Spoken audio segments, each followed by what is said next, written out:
Hi everyone, welcome to exam dynamics. आज हम बात करेंगे सारनाथ को यूनेस्को वर्ल्ड हेरिटेज का स्टेटस मिल गया है। ये टोटली एग्ज़ाम बेस्ड वीडियो है। सारनाथ क्या है, यूनेस्को वर्ल्ड हेरिटेज साइट के बारे में बात करेंगे, यूनेस्को के बारे में बात करेंगे और इससे रिलेटेड इंडियन कॉन्स्टिट्यूशन में जितने भी आर्टिकल्स हैं उन सब के बारे में हम बात करेंगे। तो आइए शुरू करते हैं। कल्पना कीजिए, जहां आज से लगभग 2500 साल पहले एक महान विचार ने पहली बार पूरे विश्व के सामने अपना स्वरूप लिया था। एक ऐसी जगह जहां गौतम बुद्ध ने ज्ञान प्राप्त करने के बाद अपना पहला उपदेश दिया, और आज उसी ऐतिहासिक भूमि सारनाथ को पूरे विश्व ने अपनी साझा विरासत के रूप में स्वीकार कर लिया है। 25 जुलाई 2026 को सारनाथ को यूनेस्को वर्ल्ड हेरिटेज लिस्ट में शामिल कर लिया गया है, और इसके साथ ही भारत में यूनेस्को वर्ल्ड हेरिटेज साइट्स की संख्या बढ़कर 45 हो गई है, जिसमें से 37 कल्चरल हेरिटेज साइट्स हैं, 7 नेचुरल हेरिटेज साइट्स हैं और एक मिक्स्ड हेरिटेज साइट्स है।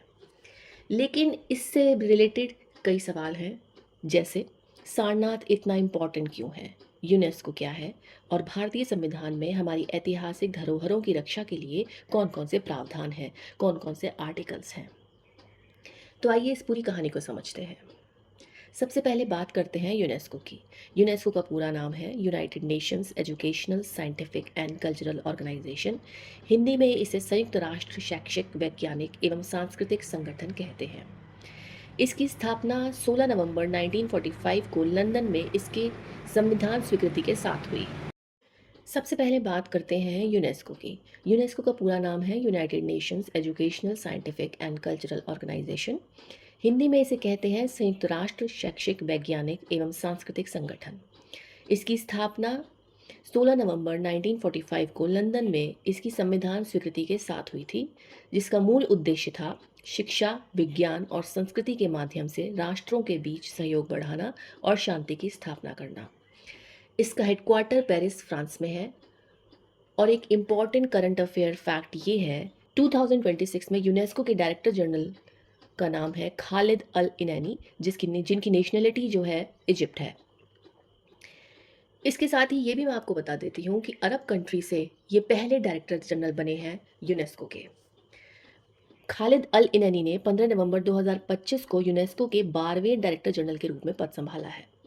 यानी अगर एग्जाम में ये पूछा जाए कि at present UNESCO director general कौन है, तो आंसर होगा खालिद अल इनैनी, इजिप्ट, मिस्र। नेक्स्ट पार्ट पे चलते हैं। अब आते हैं भारत पे। सारनाथ के यूनेस्को वर्ल्ड हेरिटेज लिस्ट में शामिल होने के बाद भारत में कुल 45 हेरिटेज साइट्स हो गई हैं। जैसा कि मैंने आपको पहले भी बताया कि इसमें 45 वर्ल्ड हेरिटेज साइट्स में से 37 कल्चरल हेरिटेज साइट्स हैं, 7 नेचुरल साइट्स हैं और एक मिक्स्ड साइट शामिल है। सारनाथ को कल्चरल हेरिटेज के रूप में सूचीबद्ध किया गया है।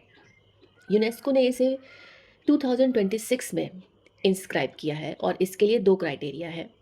क्राइटेरिया 3 और क्राइटेरियन 6 लागू किए गए हैं। यहाँ एक बात याद रखिएगा, यूनेस्को वर्ल्ड हेरिटेज साइट का अर्थ केवल किसी पुराने मॉन्यूमेंट को सम्मान देना नहीं है, बल्कि वह उस स्थल के ऐसे आउटस्टैंडिंग यूनिवर्सल वैल्यू को मान्यता देना है जिसका महत्व पूरी मानवता से जुड़ा हो। इसके लिए आगे बढ़ते हैं वीडियो में। अब आते हैं इसकी पूरी कहानी के सबसे इम्पॉर्टेंट पार्ट पर, सारनाथ। सारनाथ कहाँ पर है, इससे रिलेटेड क्या इंपॉर्टेंट फैक्ट्स हैं, आइए जानते हैं। सारनाथ उत्तर प्रदेश के वाराणसी के पास स्थित एक प्राचीन बौद्ध स्थल है। बौद्ध परंपरा के अनुसार गौतम बुद्ध ने बोध गया में ज्ञान प्राप्त करने के बाद सारनाथ की यात्रा की। यहीं उन्होंने अपने प्रारंभिक शिष्यों से मुलाकात की और अपना पहला उपदेश दिया, फर्स्ट सरमन दिया। इस घटना को कहा जाता है धर्म चक्र प्रवर्तन, मीनिंग धर्म के चक्र को गति देना। यहीं से बुद्ध की शिक्षाओं के व्यापक प्रसार की शुरुआत हुई। सारनाथ इसलिए केवल एक आर्कियोलॉजिकल साइट नहीं है, यह बौद्ध धर्म के उदय और उसके प्रसार की कहानी का एक महत्वपूर्ण केंद्र है। यूनेस्को के अनुसार सारनाथ को बुद्ध द्वारा पहचाने गए 4 प्रमुख बौद्ध तीर्थ स्थलों में से एक माना जाता है। अब चारों को एक बार हम देख लेते हैं। लुम्बिनी में बुद्ध का जन्म हुआ था, बोध गया में बुद्ध को ज्ञान प्राप्त हुआ था, सारनाथ में प्रथम उपदेश दिया गया था, और कुशीनगर में महापरिनिर्वाण हुआ था। तो ये सारे फैक्ट्स जो हैं आपको पता होने चाहिए कि कौन सी जगह पर बुद्ध से रिलेटेड क्या क्या हुआ था।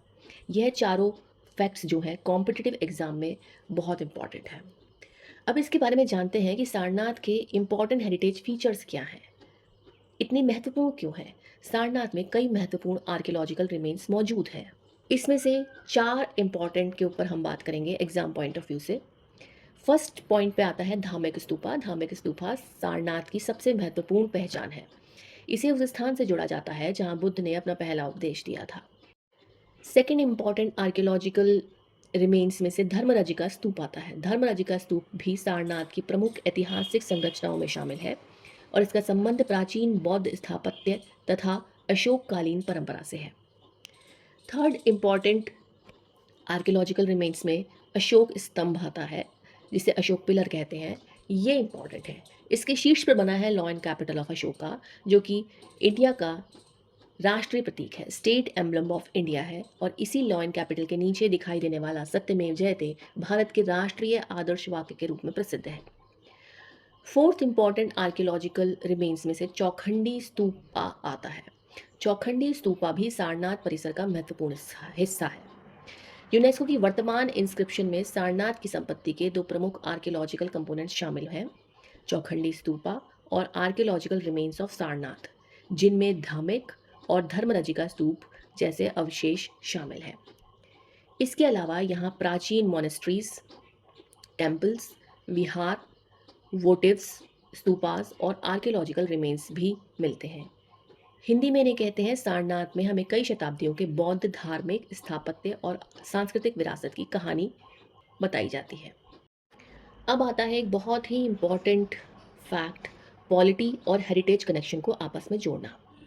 अगर आप यूपीएससी या स्टेट पीसीएस की तैयारी कर रहे हैं या किसी भी कॉम्पिटिटिव एग्जाम की तैयारी कर रहे हैं, तो भारतीय संविधान में हेरिटेज और मॉन्यूमेंट्स की सुरक्षा का आधार क्या है, इससे रिलेटेड कौन कौन से प्रावधान हैं, कौन कौन से आर्टिकल्स हैं, उसके बारे में हम जानते हैं।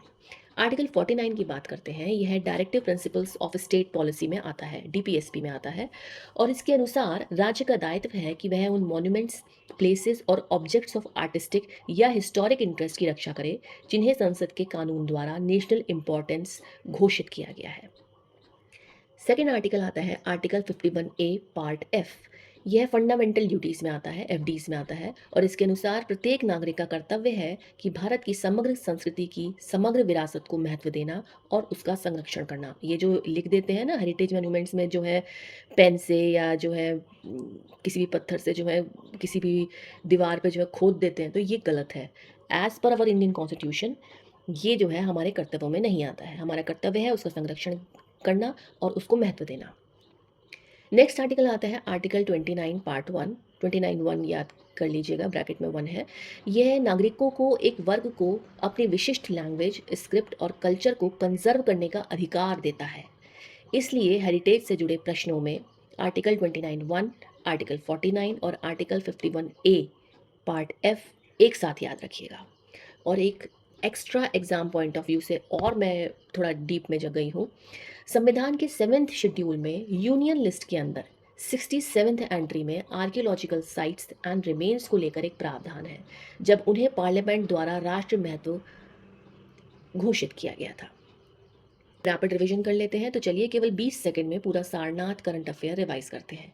सारनाथ कहाँ पर है? उत्तर प्रदेश में। यूनेस्को ने स्टेटस इसे कब दिया?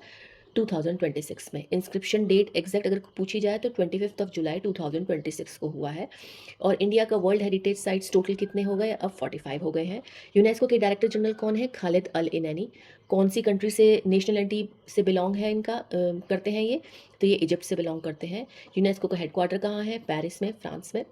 और यूनेस्को कॉन्स्टिट्यूशन जो है 16 नवंबर 1945 में बना था। बुद्धा का फर्स्ट सरमन कहाँ हुआ था? पहला उपदेश कहाँ हुआ था? सारनाथ में। किस इवेंट के अंतर्गत हुआ था? ये धर्मचक्र प्रवर्तना के अंतर्गत हुआ था। और मेजर हेरिटेज फीचर्स कौन कौन से हैं? धार्मिक स्तूपा, धर्मराजिका स्तूपा, चौखंडी स्तूपा, अशोक पिलर और आर्कियोलॉजिकल रिमेन्स। नेशनल एम्बलम क्या है अपना? Law and capital of Ashoka. Constitution के आर्टिकल्स कौन कौन से हैं? तो आर्टिकल 49, आर्टिकल 51A(F) और आर्टिकल 29(1). आर्टिकल 49 जो है आपका टीपीएसपी में आता है। आर्टिकल 51A पार्ट एफ जो है आपका एफडीज में आता है। तो इससे हमने जाना कि सारनाथ सिर्फ एक पुराना आर्कियोलॉजिकल साइट नहीं है, यह वह भूमि है जहाँ से बुद्ध की शिक्षाओं का पहिया घूमना शुरू हुआ था और आज यूनेस्को का वर्ल्ड हेरिटेज स्टेटस इस बात को अंतर्राष्ट्रीय मान्यता देता है। सारनाथ केवल भारत की विरासत नहीं बल्कि पूरी मानवता की साझा विरासत है। अगर आप यूपीएससी, पीसीएस, एसएससी या किसी भी कॉम्पिटिटिव एग्जामिनेशन की प्रिपरेशन कर रहे हैं तो इस टॉपिक को ज़रूर रिवाइज करिएगा। वीडियो पसंद आया हो तो लाइक करिएगा, शेयर करिएगा और सब्सक्राइब कर लीजिए। तो मैं मिलूंगी आपसे करंट अफेयर के एक और इम्पॉर्टेंट टॉपिक के साथ। Thank you. अगर आपको ये वीडियो इंग्लिश लैंग्वेज में चाहिए तो कमेंट सेक्शन में इंग्लिश लिख दीजिएगा।